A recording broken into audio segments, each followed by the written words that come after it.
hard-earned democracy is unraveling.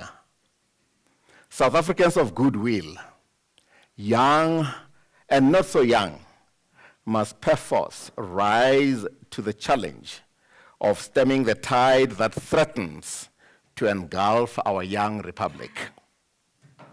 Manifestations of this menace include the following 5. I can't be exhaustive. First, lack of a compelling national vision. If I asked you what it is we are about as a nation and whither we are headed, I doubt if you could tell me that in a sentence or 2. Some might say the National Development Plan, or NDP, is in place. Therefore, we have a vision. I dare say the NDP merits revisiting with a view to rendering it practical and implementable.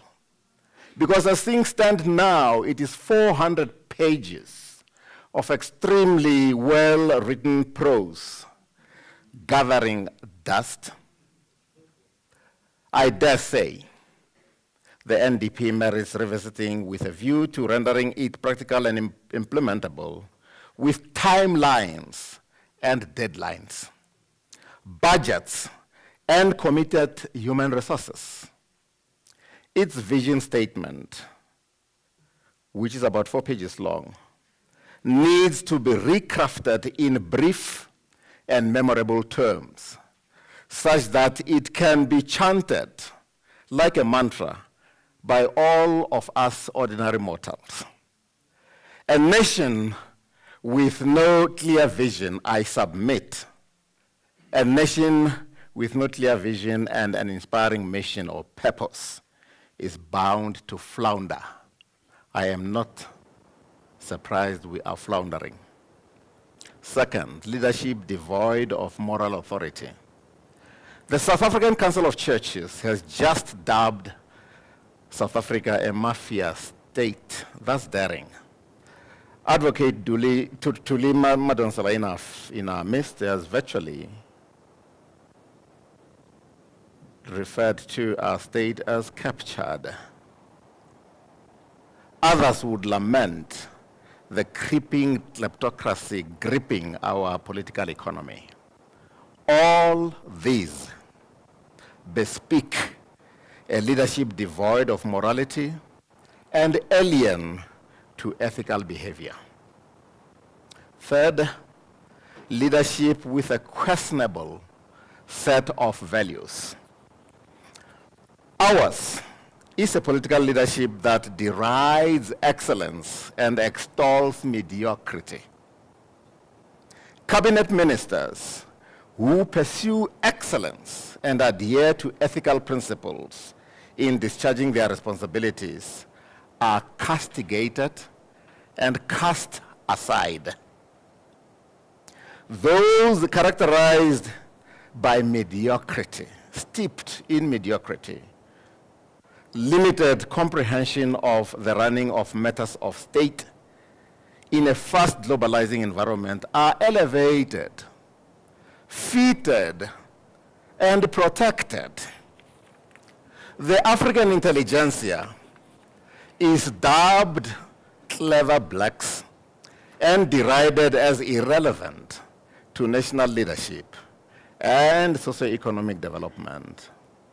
What a strange and debilitating value system. Fourth, leadership with nauseating naivety. As the rating agencies downgrade our economy to junk status, thereby rendering difficult and expensive for us to borrow from the international money markets and occasioning high interest rates, as well as discouraging foreign direct investment, weakening our currency, and more, we have a minister declaring with gay abandon that the currency can be dropped at whim and picked up at will. Nauseating. Fifth, disregard and utter contempt of the oath of office. Ours is a constitutional democracy, typified by the rule of law rather than the rule of man, no matter how mammoth the man might be. This alone should be informative to those who purport to lead this country politically.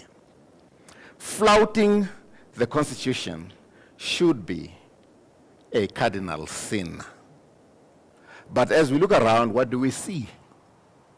A president who fails to uphold, protect, and defend the Constitution, and a parliament dominated by a party that puts its interests above the national interest, shielding the errant president, a president who errs with gay abandon and disturbing frequency.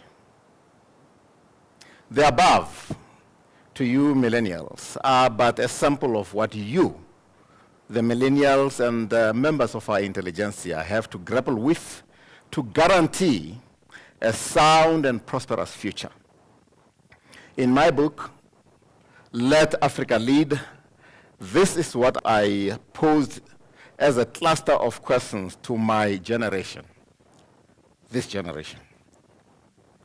Africa's leadership imperative. If not us, then who? If not from Africa, then whence? If not now, then when? If not for Africa and humanity, why not? Let Africa rise to this quintessential challenge. It is our date with destiny.